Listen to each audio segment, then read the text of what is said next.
YP math classes में मैं यशपाल सिंह वघेल आपका स्वागत करता हूं। 8वीं और 10वीं के गणित की कक्षाएं यदि आपको नियमित रूप से देखनी है तो मेरे YouTube channel YP math classes को सब्सक्राइब करें। आज हम पढ़ रहे हैं आपकी कक्षा 10 का वज्र गुणन विधि द्वारा दो चर वाले रैखिक समीकरण युग्म को वज्र गुणन विधि से हल करने की विधि के बारे में देखेंगे। वज्र गुणन विधि, अब तक हम ग्राफीय विधि, प्रतिस्थापन विधि और विलोपन विधि पढ़ चुके हैं। अब एक अंतिम विधि बची हुई है वज्र गुणन विधि, जिसमें देखो मैंने पहले ही बताया कि दो चर वाले रैखिक समीकरण a1x plus b1y plus c1 बराबर 0 ये एक होता है और दूसरा होता है a2x plus b2y plus c2 बराबर 0 है ना। ये दो चर वाले रैखिक समीकरण जो उनका व्यापक रूप होता है। ठीक, अब देखो इसको हल करने के लिए वज्र गुणन का एक सूत्र बनाते हैं। तो देखो सूत्र कैसे बनाएंगे, हम शुरुआत से लिखेंगे b1 b2 c1 c2 a1 a2 और b1 b2। यह सूत्र बनाने का तरीका है, पिछली कक्षा में भी हमने समझाया था आपको। और देखेंगे आप b1 b2 c1 c2 a1 a2 और b1 b2, याद रखना है कि b1 b2 से शुरुआत करनी है और b1 b2 पर ही समाप्त करना है। ठीक है, तो देखिए x अपॉन वज्र गुणन क्रॉस मल्टीप्लिकेशन ऐसे करेंगे b1 c2, अरे क्या हो जाएगा b1 c2 माइनस इसी प्रकार b2 c1 बराबर, अब y बटे यहां से प्रारंभ करेंगे c1 a2 minus c2 a1 बराबर, अब लिखेंगे एक upon a1 b2 minus a2 b1। इस प्रकार से आप वज्र गुणन विधि को करने के लिए सूत्र प्रयोग में लेना होगा। क्या लिखेंगे x upon b1 c2 minus b2 c1 बराबर y upon c1 a2 minus c2 a1 बराबर 1 upon a1 b2 minus a2 b1। इतनी सी बात समझ में आई। ये सूत्र आपको याद करना होगा। ठीक, एग्जाम्पल चल रहा है आपका बेंगलोर के एक बस स्टैंड से यदि हम 2 टिकट मल्लेश्वरम तथा 3 टिकट यशवंतपुरम के खरीदें तो कुल लागत 46 रुपए है। परंतु यदि हम 3 टिकट मल्लेश्वरम और 5 टिकट यशवंतपुरम के खरीदें तो कुल लागत 74 है। बस स्टैंड से मल्लेश्वरम का किराया तथा बस स्टैंड से यशवंतपुरम का किराया ज्ञात कीजिए। देखिए मैं मान लूंगा, माना पहले क्या लिखा है मल्लेश्वरम, तो माना मल्लेश्वरम का किराया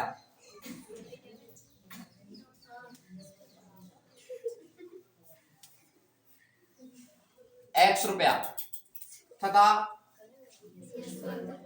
यशवंतपुरम का किराया क्या हो गया, यशवंतपुरम का किराया 22 रुपया। अच्छा ठीक है, प्रश्न में कहा गया है कि 2 टिकट मल्लेश्वरम के तथा 3 टिकट यशवंतपुरम के। देखिए 2 टिकट मल्लेश्वरम के तो एक का x रुपया है तो 2x, 3 टिकट यशवंतपुरम के एक का y है तो 3y, कितने रुपया होते हैं 46 खर्च होते हैं। ये समीकरण नंबर 1 हो जाएगा। ठीक है, अच्छा दूसरा कि 3 टिकट मल्लेश्वरम के तो 3x हो जाएगा, 3 टिकट मल्लेश्वरम के तथा 5 टिकट यशवंतपुर के तो 5y, कितने रुपए लगते हैं 74, समीकरण नंबर 2 हो जाएगा। इतनी सी कहानी समझ में आई। देखिए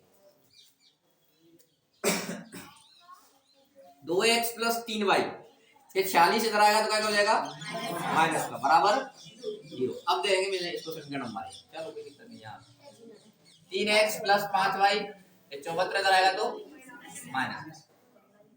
अच्छा अब हम देखेंगे वज्र गुणन विधि के माध्यम से कैसे हल करते हैं। ठीक है, तो देखिए पहले a1 a2 b1 b2 c1 c2 सभी फिक्स करने होंगे। तो a1 का मान कितना हो जाएगा 2 और b1 का 3 और C1 का -46। इसी प्रकार यहाँ A2 का 3, B2 का 5, C2 का -74। ये तो सभी जानते हैं। A1 x का गुणांक पहले समीकरण में, B1 y का गुणांक, C1 अचर पर। A2 दूसरे समीकरण में x का गुणांक, B2 दूसरे समीकरण में y का गुणांक और C2 अचर पर।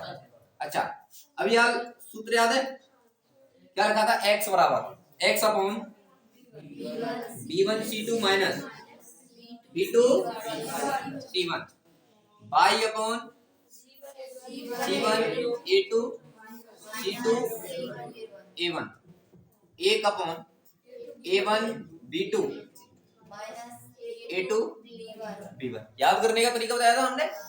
B1 C2 minus C2 A1, C1 से प्रारंभ है तो C1 A2 minus C2 A1 B2 और A2 B1, है ना। पिछली क्लास में याद करने का तरीका बताया था, वैसे ही याद करना है। तो देखिए अब मान रखना है हमें, B1 का मान करना है 3 इंटू C2 का मान करना है माइनस के 74। अब ये माइनस किया पे माइनस, गौर से देखते हैं ना। B2 का मान 5 इंटू C1 का मान माइनस के 46 बराबर बाय अपॉन C1 का मान है आपका माइनस के 46 इंटू A2 का मान है 3 माइनस किया पे माइनस C2 का मान है माइनस के, अब ये माइनस तो ये माइनस वाला और C2 का मान माइनस के 74, तो एक चिन्ह के बाद में दूसरा चिन्ह है तो जस्ट कोष्टक लगाएं, ठीक है। इंटू A1 का मान कितना है 2 बराबर 1/A1 का मान 2 इंटू B2 का मान 5 माइनस A2 का मान 3 B1 का मान 3। बात समझ में आई? देखिए हमने A1 B1 C1 C2 A2 B2 सभी के मान रख दिए हैं समीकरण सूत्र में, ठीक है। अब देखो x अपॉन प्लस का माइनस से गुणा करेंगे तो माइनस, 3 चौक 12 की 2 हासिल 1 7 21 और 1 22, माइनस का माइनस से करोगे तो प्लस हो जाएगा। 5 30 की 0 हासिल 3 और 4 पंजे 20 और 3 30, तो 230 हो गया बराबर बाय अपॉन प्लस का माइनस से करेंगे तो माइनस 36 18 की 1 सॉरी 36 18 की 8 हासिल 1 4 12 1 13, माइनस का माइनस से करोगे तो प्लस करोगे तो ये प्लस हो जाएगा। 4 दूनी 8 7 दूनी 14 बराबर 1/5 दूनी 10 प्लस का माइनस से करोगे तो माइनस 3 का 9। इतना आ गया होगा मेरा मानना, सभी के समझ में आया नहीं? देखिए x अपॉन 230 में से 222 जाएगा तो 8, y अपॉन 148 में से 138 जाएगा तो 10 बराबर 1 अपॉन 10 में से 1 जाएगा तो कितना बचेगा? 1 बचेगा। 10 में से 9 जाएगा तो 1 बचेगा। हाँ शाबाश। इधर देखो, अब ये आपस में बराबर है तो मैं एक बार इसको इसके बराबर रख सकता हूं। अरे समझ में आ रहा है? आ रहा है? एक बार इसके बराबर रख सकता हूं तो देखिएगा x अपॉन 8 बराबर 1/, ये तीनों पद आपस में बराबर है। अच्छा, इसके बराबर में रखने से मान नहीं प्राप्त हो पाएगा, लेकिन इसके बराबर रखने से मान प्राप्त हो जाएगा, ठीक है। तो क्रॉस मल्टीप्लिकेशन x का x से करोगे तो x और 8 एकम 8। अब इसके ये इन दोनों को बराबर लिख लेंगे तो y/10 बराबर 1/1, गुणा करेंगे तो y बराबर 10 एकम 10। अब देखिए हमने क्या माना था शुरुआत में, अतः मल्लेश्वरम का किराया, मल्लेश्वरम का किराया क्या माना था? x रुपया माना था और x का मान आया है 8 रुपया।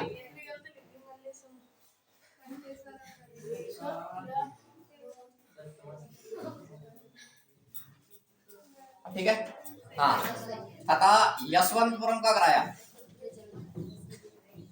यशवंतपुर का किराया 22 रुपया माना था, y का मान आया है 10, अर्थात मल्लेश्वरम जाने के लिए एक व्यक्ति को 8 रुपए और यशवंतपुरम जाने के लिए 10 रुपया की आवश्यकता हो। समझ में आया? लिखो